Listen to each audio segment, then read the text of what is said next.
Okay, you're a busy kind of person, lucky you. So let's be quick.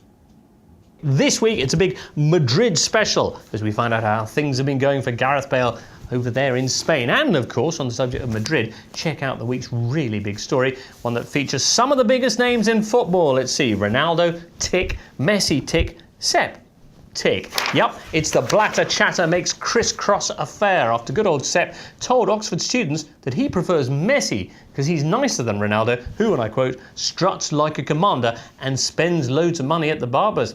Now, of course, over the years, Sepp's had more gaffes than a Cockney landlord, but these latest comments still causing outrage in Portugal, where our bowler says, "Why don't you shut up?" a president, and in Madrid as well. Marca here calling it not the Ballon d'Or, not the Golden Ball, but the Golden Balls up. Madrid are indignant, they tell us. Paulo Futre commenting, Blatter hates Cristiano, and Cristiano himself saying, this explains a lot. The Portuguese player's real response, though, was to come this Wednesday night, when he didn't go to the Barbers, but did play Seville with a hat-trick in Real's extraordinary 7-3 victory over that side, which he celebrated cleverly with a military salute, commander style. Madrid present arms, says Marca. Here's As with Commander Cristiano. They say inside, well done, Blatter, for reminding us about this commander business. You know who else was a commander? Franco? No, Frank Puskas. Now, Cristiano has scored even more for Real Madrid than him. 3 goals Wednesday night against Sevilla, and it wasn't even his best game. Well, hang on, though. They won 7-3, so if Cristiano didn't have a good game, who did? And the answer is Gareth Bale. Yep, the lad from the Valleys, whose blazing runs and attacking play kept Sevilla pinned back, just like he did his own ears. And it's all terrific news for Gareth Bale, because this has been, frankly, a very difficult time for him in the Spanish capital. All the injuries, and then on Saturday, his first start for the club in, of all games, the Clásico with Barcelona. Pretty disastrous one it was too. Bale rated as Madrid's most disappointing player by all the press, and the Catalans winning 2-1 with a terrific chipped goal there from Alexis Sanchez. The Catalans celebrating with headlines like this one, "We did it to them with Vaseline." Vaseline here meaning a chip or a lob, but also a little bit more, I fancy. Anyway, the Vaseline then giving Bale a very rough entry into the ring, and some pretty sore reviews the next day.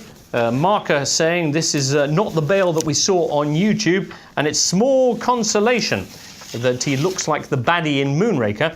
El País, meanwhile, which I've buried in here we go, they call him irrelevant to Madrid, ignorant of the fundamental concepts of football, and say the team played better without him. Ooh. And with Catalan TV running comedy skits of Gareth as a lantern-jawed dimwit named Forrest Bale, Getafe was very much the media's position by Wednesday morning, As even hinting that Ancelotti was in some way obliged to play the Welshman, it's Bale, and then 10 others. Wednesday night, though, changed all of that. The boyo with the thorn in his side, scoring 2 against Sevilla, setting up 2 others, and combining well with big commander Chris. So, by Thursday morning, Marca had forgotten all that Jaws business, calling him Welsh Wizard again, and giving him 10 out of 10 for his performance.